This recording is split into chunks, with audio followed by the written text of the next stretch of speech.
Hi guys, Alonso from Coils Boutique here. Today I have this Fender jazz bass. It's a 5-string, it's from the late 90s and we're gonna refret it.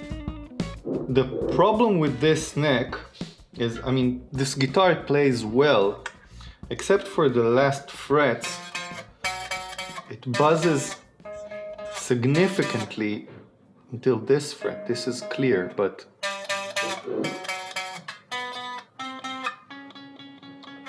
now, this is an indication that the entire wood and frets over here at this area are very, very high, although someone tried to sand them and level them, so the frets here are really, really, really low. So leveling the frets won't help in this case. So what we're gonna do, we're gonna take these frets out and sand the fretboard till everything is completely flat and straight. Then we can put new frets on it and level everything, and we can make a really low action without this buzzing sound. These frets are really, really, really low and worn out. We'll start by taking the strings off, and I'll show you exactly all the steps as we go along.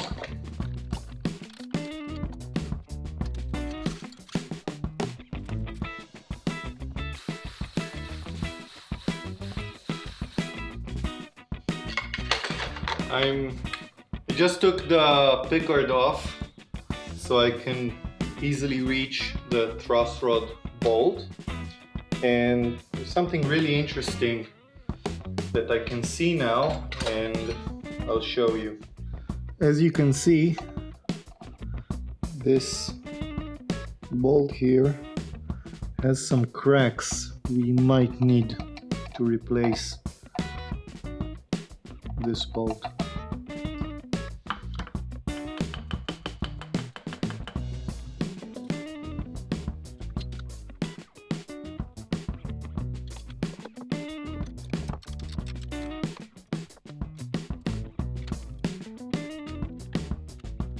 I'll relieve any stress might be caused by the truss rod. Alright, now we are ready to take the frets out. There are a few ideas of how to do so. It always involves heat. You can't just pull the frets out, because then some chips from the wood might happen, and we really don't want it, because we really want a very, very clean job.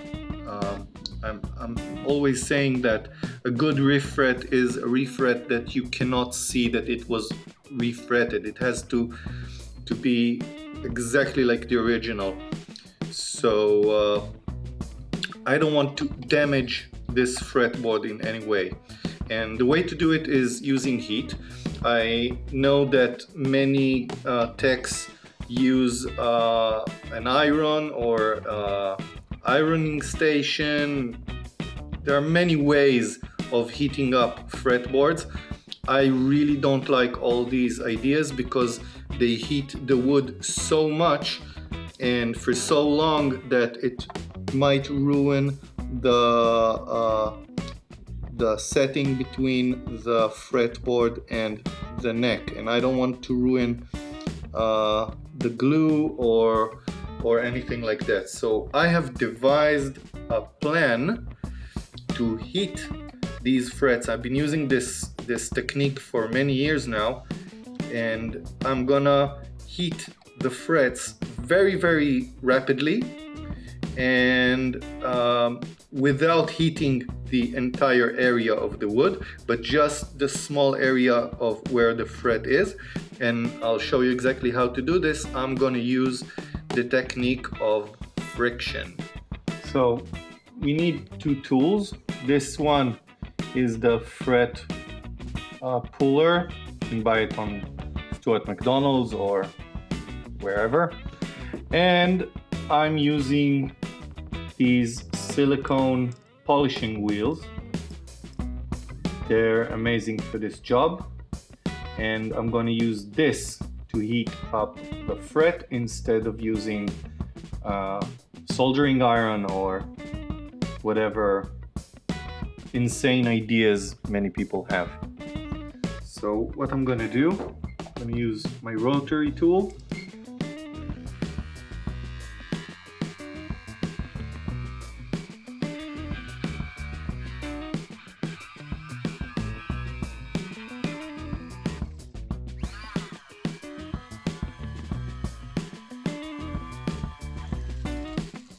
Yeah, that's hot enough.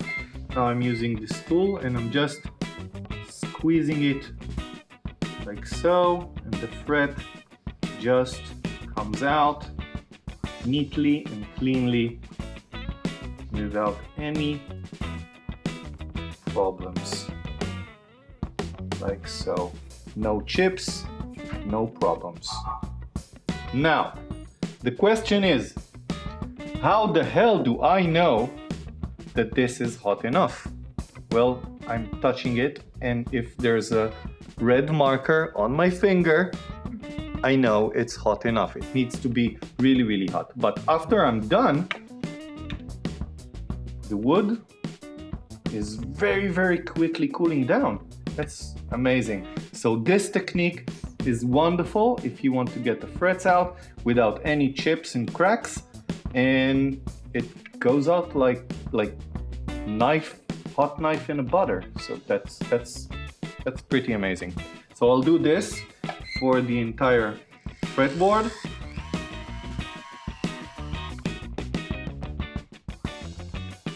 Very, very clean.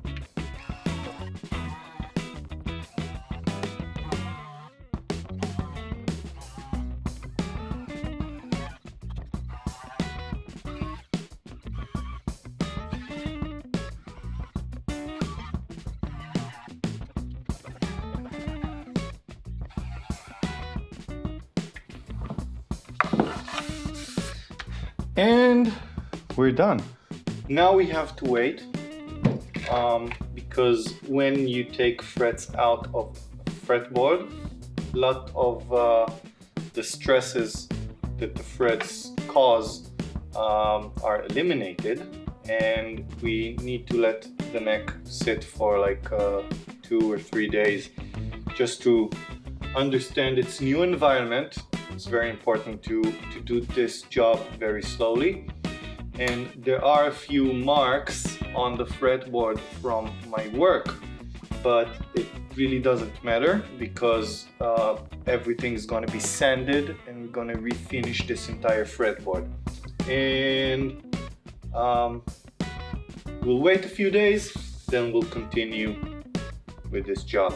No nicks, no cuts, no chips. Looks amazing. We have this neck here. It was left to rest for about 3 days. And now we can continue the work. We have to consider a few things.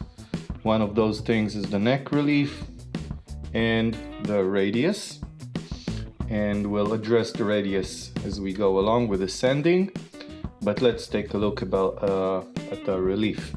Now the truss rod is completely relieved. There's no stress on the neck whatsoever. And if I put this straight edge, you can see there's a gap here. That's quite a huge gap. And what happens is when we put the strings on in tension, the neck will start to bow and this gap will increase. That's why we have the truss rod.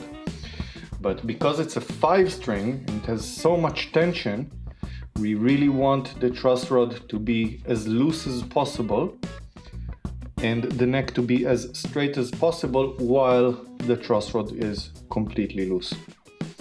Because the tension of 5 strings is very, very high. And as you can see, the neck is already bowed like so, and we really don't want it. Now, if we look at this neck section by section, we can see that this section here, this point, the nut, is extremely high. There's even a bow right about here that's starting, and only this tip here is really elevated. The same thing happens on the other end. As you can see, the highest frets, both of them, are really high. I mean, the fretboard has a huge hump here, and it's much elevated than the rest of the neck. So this side and the nut side are the sides that give us the biggest problems. For this neck, not each neck will behave the same, but for this specific neck, we can see the elevation of the fretboard here and at the nut side. Now, as you can see in the middle of the neck, frets 5, 7, 9, it's the center of the neck, and the bow is not that great. It's almost straight. So most of my problems are at the ends, and this is where I'll put most of my attention. This neck is straight 10 inches, might be 9.5 in a spec sheet, but as I measure it, I can see it's a 10 radius neck, and I will do the same. So I have this device here that will stop this neck from diving while I sand it. I'm using 80 grit sandpaper, using a radius. I'm using a much shallower radius, greater radius than the neck. This is a 14, this neck is 10. I'm still using something that's flatter, but using my my skills and my hands, I can recreate this 10-inch radius and still have nice, good sanding properties. And what I'm gonna do, I'm gonna sand mostly the nut area and the end of the fretboard, because these are my biggest problems.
What I have achieved is a perfectly straightened and leveled neck when the treble side is completely straight.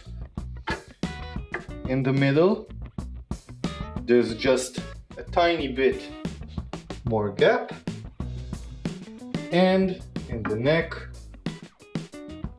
is a bigger gap, which means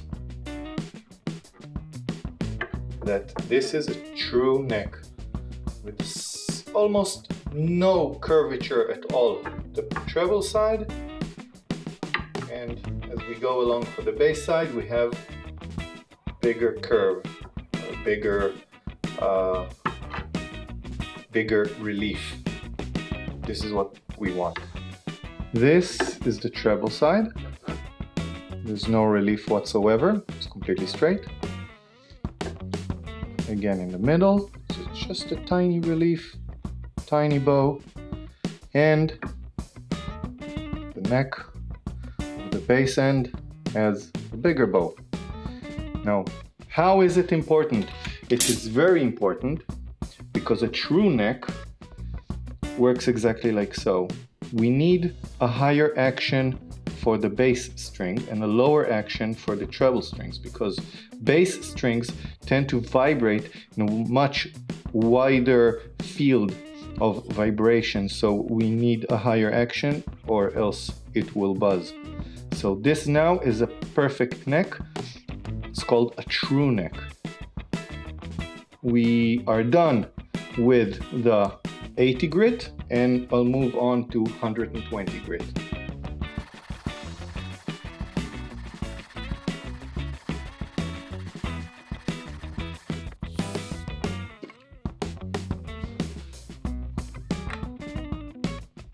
Keep checking the radius every now and then, just to make sure everything is perfect.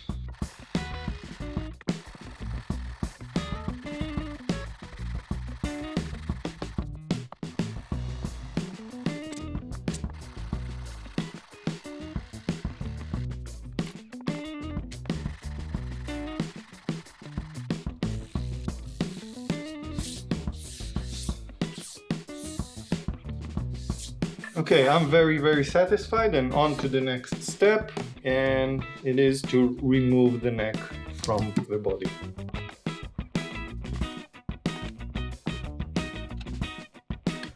Because we sanded this fretboard, especially at the ends,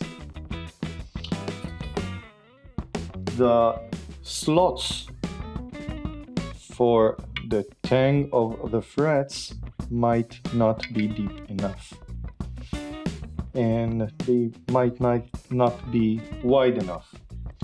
So our next step is to measure the tang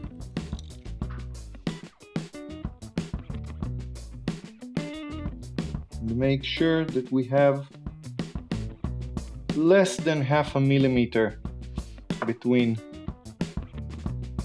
the guide and the end of the saw. You want just a tiny space between the base of the tang to the base of the slot when this fret is inserted to the neck. So I just measured that, and what I'm gonna do, I'm gonna clamp this head and heel and work on the slots to make sure they're deep enough. It is very important to keep the saw straight. I mean this direction and this direction. Just need it as straight as possible.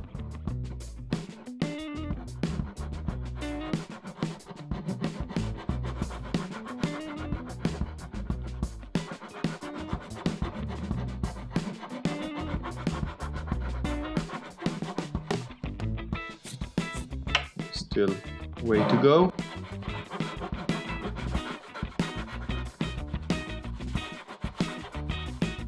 And I know I'm done. I'm gonna see tiny marking on the fretboard from the guide. Don't be alarmed. This mark will not be visible when we finish this process.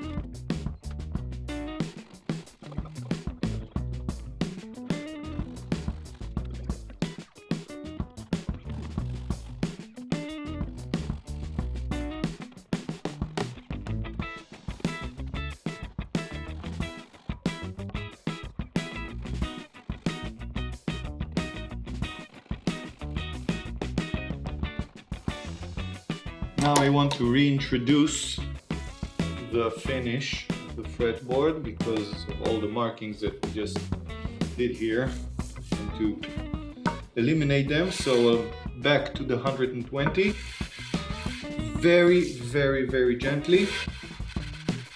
I really don't want to sand too much and get very deep with my sanding, because then the slots will be again too shallow.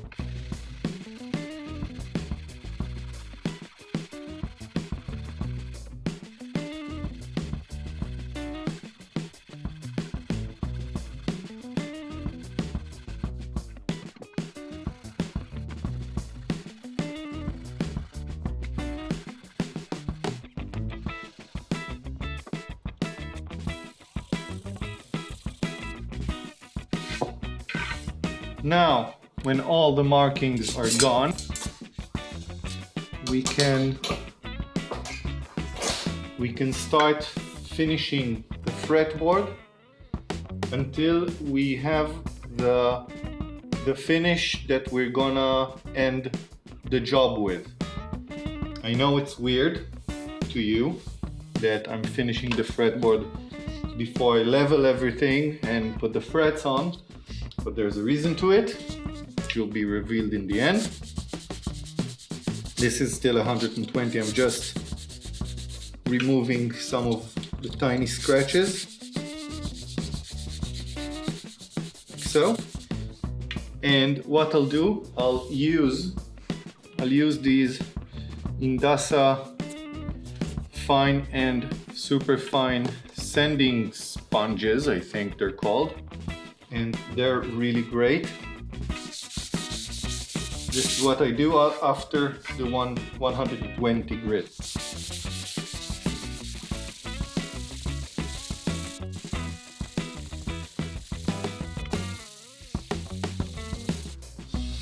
As you can see, this fretboard is becoming shinier and prettier as we go along.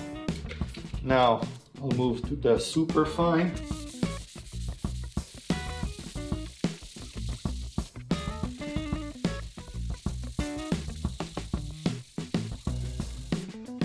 As you can see, this fretboard is ridiculously beautiful. It's awesome. Now it's time for a cleanup and on to the next step.